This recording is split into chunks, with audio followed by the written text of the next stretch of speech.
দেখিলেই ভয় লগা এক দৃশ্য বুকুত মেথনি মাৰি এগৰাকী মহিলাৰ অদ্ভুত আচৰণ যা ওলাই যা ডিস্টাৰ্ব কৰে না থাকিবি যা যা ঘৰখনৰ ভিতৰত ঘূৰি ঘূৰি মহিলাগৰাকীয়ে কৰিছে নৃত্য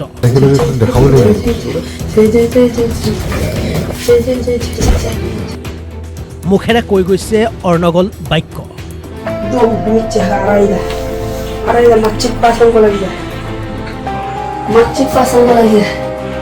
মাছি পাম্প দেখছে গো প্ৰতিনিশা 12 বজাত মহিলাগৰাকীয়ে কৰে এনে অদ্ভুত নৃত্য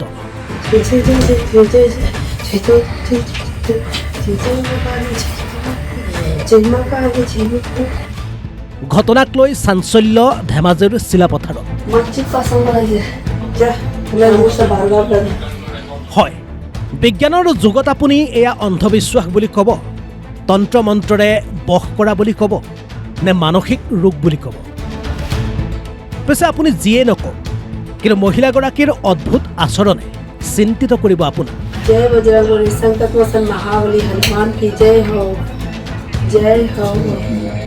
ঘটনা ধেমাজিৰ চিলাপথাৰত খবৰ অনুসৰি কিছুদিনৰ পূৰ্বে মহিলাগৰাকীয়ে লগ ধৰিবলৈ গৈছিল প্ৰদীপ পেগু নামৰ এগৰাকী তথাকথিত তান্ত্ৰিক আৰু সেই তান্ত্ৰিকৰ নিৰ্দেশতেই মহিলাগৰাকীয়ে ঘৰত আৰম্ভ কৰিছিল অদ্ভুত ধৰণৰ পূজা পাতল পাছে সেই পূজা পাতলৰ মাজতে লাহে লাহে মহিলাগৰাকীয়ে নিজৰ ঘৰত আৰম্ভ কৰে এনে অদ্ভুত কৰ্মকাণ্ড অভিযোগ অনুসৰি ইতিমধ্যে ভূত প্ৰেতৰ পৰা ঘৰখনক সুৰক্ষা দিয়াৰ নামত প্ৰদীপ পেগু নামৰ ভণ্ড তান্ত্ৰিকে মহিলাগৰাকীৰ পৰা লুটিলে লক্ষাধিক ধন ইতিমধ্যে পৰিয়ালে গোচৰ ৰুজু কৰিছে ভণ্ড তান্ত্ৰিক প্ৰদীপ পেগুৰ বিৰুদ্ধে পাছে এই মুহূৰ্তলৈ পলাতক ভণ্ড তান্ত্ৰিকগৰাকী সমস্যাটো মোৰ এনেকুৱা হৈছে মোৰ মানুহজনী মই 18 চনত মোৰ মানুহজনী বিয়া পাতিছিলোঁ তাৰপিছত মোৰ এটা 6 বছৰীয়া ল'ৰা এটা আছে এতিয়া 6 বছৰীয়া ল'ৰা এটা আছে মানে মোৰ মানুহজনী ঘৰ কোলামুৱাত তাৰপিছত কোলামুৱাত মানে প্ৰদীপ পেগু বুলি কয় মানে প্ৰদীপ পেগু বুলি কোৱা মানুহ এজন নতুনকৈ আহিছে তেখেতৰ সি মিভু বুলি কোনোবাই কোৱাত মানে মোৰ মানুহজনীয়ে তাই প্ৰদীপ পেগু ঘৰলৈ পঞ্জিকা চাব গৈছিলে বুলি মানুহজনী কোৱা মতে আৰু মোৰ নজনাকৈ প্ৰদীপ পেগুৰ ঘৰত পঞ্জিকা চাব যাওঁতে প্ৰদীপ পেগুৱে কয় যে তোমাৰ আমুকটো বেয়া হৈছে এনেকৈ বেয়া হৈ আছে তোমাক পানী জাৰি দিব লাগিব পানী কাটি দিব লাগিব আৰু তুমি তাবিজ ল'ব লাগিব কোৱাত মানুহজনীয়ে প্ৰদীপ পেগুৱে যেনেকৈ কৈছে তেনেকৈ কৰিলে বোলে কৰাৰ পিছত মানে মানুহজনীয়ে 6 মাহমান মানে এনেকৈ গেপছত থাকিলে 6 মাহৰ পিছত আকৌ বোলে গ'ল বোলে গৈ পানি প্ৰদীপ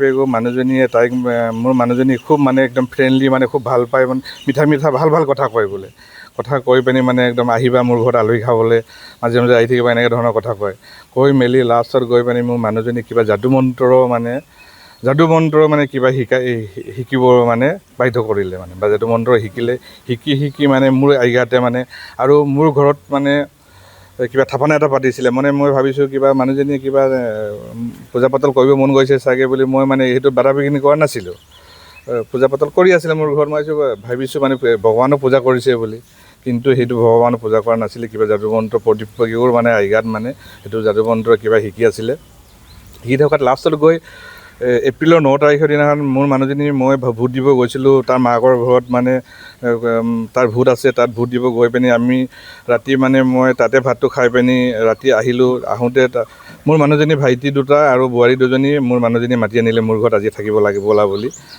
আহি তাৰপিছত ৰাতি 12টা বজালৈকে আমি একেলগত বহি পিনি কথা চথা পাতিলোঁ তেতিয়া মই শুবলৈ আহিলোঁ শুবৰ অহাৰ পিছত 1 ঘণ্টাৰ পিছত যে মোলৈ ফোন আহিলে যে মানুহজনী অসুস্থ হৈছে কিবা অস্বাভাৱিক মানে কাণ্ড কাৰখানা কৰিছে তেতিয়া মই আহি চালোঁ মানে মানুহজনীৰ ৰূপটো বেলেগ দেখিলোঁ বেলেগ দেখাত মানে মোৰ সৰু বেটাটোক মই ওচৰত মাতি পিনি মই মোৰ মানুহজনী ভাইটিকেইটাক ক'লোঁ ইমিডিয়েট তোমালোকে ঘৰলৈ লৈ যোৱা ঘৰলৈ লৈ গ'ল লৈ যোৱাৰ পিছত মানে 1 ঘণ্টাৰ পিছত বাপেকে মোৰ মানুহজনীৰ বাপেকে মোলৈ ফোন কৰিলে, তুমি ইমিডিয়েট আহা বুলি কওঁতে মই ইমিডিয়েট গ'লোঁ। যাওঁতে মোৰ মানুহজনী তাত পাগলী হৈ দৌৰা দৌৰি কৰি আছে, নাচি আছে। তেতিয়া মই যোৱাৰ লগে লগে মোৰ মানুহজনী মোক সাৱটি ধৰি কৈছে, মোৰ মানুহটো বহুত ভাল, কিন্তু প্ৰদীপ পেগুৱে মোক মানে ঠগিলে, মোৰ পৰা পইচা খালে বুলি ক'লে। তেতিয়া মানে সেই কথাটো আমি একো মাইণ্ড কৰা নাই। তাই মানে পাগলীৰ নিচিনা এনেই ভম বকিছে নেকি আমি বুলি ভাবি পানি একো মাইণ্ড কৰা নাই। মাইণ্ড নকৰাত মানে আমি ৰাতিপুৱা ডিব্ৰুগড়লৈ লৈ গ'লোঁ। ডিব্ৰুগড় লৈ যাওঁতে মানে ডিব্ৰুগড়ত মোৰ লগত মানে আমাৰ লগত মোৰ মানুহজনী বায়েক এজনীও গৈছিলে। তাই মোৰ মানুহজনী মোবাইলটো মই জব্দ কৰি ৰাখিছিলোঁ। তেতিয়া মানে ডক্তৰ ৰখি থাকোঁতে মোৰ মিছেছৰ বায়েকৰ মোবাইলটো লৈ পিনি সি মানে ইমান অসুস্থ অৱস্থাটো কাৰোবাক ফোন কৰে। বায়েকে তেতিয়া অলপ সন্দেহ বুজে, তলতে নজৰ কৰি আছিলে। নজৰ কৰি থাকোঁতে মোবাইলটো আকৌ চেক কৰে, ডায়েল কলৰ নম্বৰটো নাথাকে। তাৰপিছত নাথাকাত মানে ডিলিট কৰি দিয়ে। তাৰপিছত ৰাতি আমি ভাত খাই থকা অৱস্থাত সেই নম্বৰত প্ৰদীপ পেগুৰ ফোন আহিলে। ফোন আহোঁতে মানে প্ৰদীপ পেগুৱে মানে মোৰ মানুহজনীৰ বায়েকে মোৰ মানুহজনীৰ ভইচত কথা পাতিলে। পাতত মানে সকলো কথা প্ৰদীপ পেগুৱে যেতিয়া ক'লে, তুমি কি এনেকৈ পাগলীৰ নিচিনা হৈছা, তোমাৰ এইটো লাষ্ট আইগা আৰু তোমাৰ লাষ্ট আইগা, তুমি মানে আজিৰ পৰা মানে তোমাৰ পাৰফেক্ট তুমি হ'বা আৰু তুমি ধৈৰ্য ধৰা আৰু পাগলীৰ নিচিনা কিয় হৈছা আৰু মোৰ কথা তুমি একো প্ৰকাশ নকৰিবা। মোৰ কথা ক'লে মানে মোক মানে তোমাৰ মানুহটোৱে মানে কিবা মোক হেৰি কৰিব, মাৰপিট কৰিব বা মোক এৰি নিদিব। তুমি মানে ধৈৰ্য ধৰি পিনে আজি তোমাৰ লাষ্ট আইগা আৰু তুমি পাৰফেক্ট হ'বা বুলি কোৱাত মানে মোৰ মিছেছৰ বায়েকে একদম গা কঁপনি উঠি পিনি মানে কথাবিলাক আমাক কৈ দিয়ে। লগে লগে প্ৰদীপ পেগুক মই ফোন কৰাত প্ৰদীপ পেগু মানে আপুনি মোৰ মানুহজনী এনেকুৱা অসুস্থ কৰালে, আপুনি মানে এতিয়া ক'ত আছে বুলি কওঁতে মই অলপ দূৰত আছোঁ। তাৰপিছত মোৰ মানুহজনী তুমি ভাল কৰি দিবা নাই বুলি কওঁতে মই ভাল কৰি দিম, হ'ব ছাৰ মই ভাল কৰি দিম বুলি কোৱাত মানে পিছদিনাখন মানে গামবুঢ়াৰ নেতৃত্বত প্ৰদীপ পেগুৰ ঘৰলৈ মানে মোৰ মানুহজনী মই লৈ যাওঁ। প্ৰদীপ পেগুৱে ভাল কৰি দিম বুলি কৈ কিবা জাৰি দিছিলে মানে এইটো আৰু আমি এইবিলাক কথা জাৰা পকা কথাবিলাক ইমান নাজানো, কিন্তু জাৰি দিয়াত মানে মোৰ মানুহজনীয়ে 5 দিনমান ভাত খোৱা নাছিলে। কিন্তু জাৰি দিয়াৰ পিছত লগে লগে বিস্কুট এপেকেট, প্ৰদীপ পেগুৰ ডাইনিং টেবুলত বিস্কুট এপেকেট আছিলে, বিস্কুট পেকেটটো পূৰা খাই দিলে আৰু পানী মানে 1 বটল খালে লগে লগে। তেতিয়া মই ভাবিলোঁ মানুহজনী আজিৰ পৰা ভাল হ'ব বুলি মই ফূৰ্তিৰ মনেৰে ঘৰলৈ লৈ আহিলোঁ। আৰু প্ৰদীপ পেগুৰ মানুহজনীয়ে কয় যে দাদা লৈ যাওকগৈ, আজিৰ পৰা ভাল হ'ব, আজি ৰাতি শুলে কালিৰ পৰা নৰ্মেল হৈ যাব বুলি কোৱাত ঘৰলৈ লৈ আনিলোঁ। ৰাতি মানে মানুহজনী হোৱাই নাই, আকৌ মানে এনেকৈ দৌৰা দৌৰি কৰিব বিচাৰে। আমি ধৰি বান্ধি ৰাখিলোঁ। 4 দিনমান আমি ৱেইট কৰিলোঁ। সিহঁতৰ লগত আমি যোগাযোগ কৰোঁ, কয় মানে আপোনাৰ মানুহজনী নোহোৱাৰ কাৰণে মানে ভাল হোৱা নাই, হ'লেই ভাল হ'ব বুলি কোৱাত আমি 4 দিন ৱেইট কৰিলোঁ। তাৰপিছত ভাল নোহোৱাত আমি বেলেগ জেগাত ট্ৰিটমেণ্ট কৰি মানুহজনী অকণমান এতিয়া সুস্থলৈ আহিছে। সুস্থত অহাৰ পিছত গোটেই কাহিনীবিলাক কোৱাত মানে মোক এনেকৈ হাৰাছমেণ্ট কৰিছিলে, মোক পইচা পাতি ডিমাণ্ড কৰি আছিলে। 2 বছৰ ধৰি মই পইচা পাতি দি আছিলোঁ। কেনেকৈ দিছিলা বুলি কওঁতে মানে মই অনলাইনত দিছিলোঁ আৰু অফলাইনতো দিছিলোঁ। অফলাইনত কাক দিছিলা বুলি কওঁতে এটা ল'ৰা, প্ৰদীপ পেগুৰ ঘৰত এটা ল'ৰাই কাম কৰে মানে নৱদলে বুলি, সেই ল'ৰাটো আহে মানে মোৰ ঘৰৰ ওচৰত পকালিত থিয় হয়, মানুহজনী ওলাই গৈ পইচা দিয়ে। সপ্তাহত কেইবাৰ দিয়ে বোলে, সপ্তাহত 4 বাৰ। কিমানকৈ দিয়ে বোলে 1000, 1500, 2000, 2500 এনেকৈ মানে মই পইচা দি থাকিব লাগে। পইচা নিদিলে কয় তোমাৰ মানুহটো মৰিব, তোমাৰ বেটাটো মৰিব, নহ'লে তুমি মৰিবা বুলি। আৰু মানে কিবা আৰু মানুহজনীক মানে মোৰ ঘৰখনত কিবা মানে আৱাজ কৰাকৈ ভয় খুৱাই বোলে, কিবা বেয়া বস্তু পঠিয়াই দিয়ে বুলি মানুহজনী মোক কয় মানে। আৰু মোৰ আইগাতে এইবিলাক হৈ আছিলে। তাৰপিছত এতিয়া মানুহজনী সুস্থ হৈ পিনে সকলো কথাত কোৱাত মই গোটেই তথ্য পাতিবিলাক উলিয়াই মানে মই পুলিচক কেছ দিছোঁ। আৰু কিছুমান ভইচ ৰেকৰ্ডিং আছে মানে প্ৰদীপ পেগু, মোৰ মানুহজনীৰ মোবাইলটো মই চেক কৰাত ভইচ ৰেকৰ্ডিং কিছুমান যাদু মন্ত্ৰ শিকোৱা ভইচ ৰেকৰ্ডিং কিছুমান আছে প্ৰদীপ পেগুৰ। এই গোটেই এভিডেঞ্চবিলাক মই অলৰেডি পুলিচক দিলোঁ।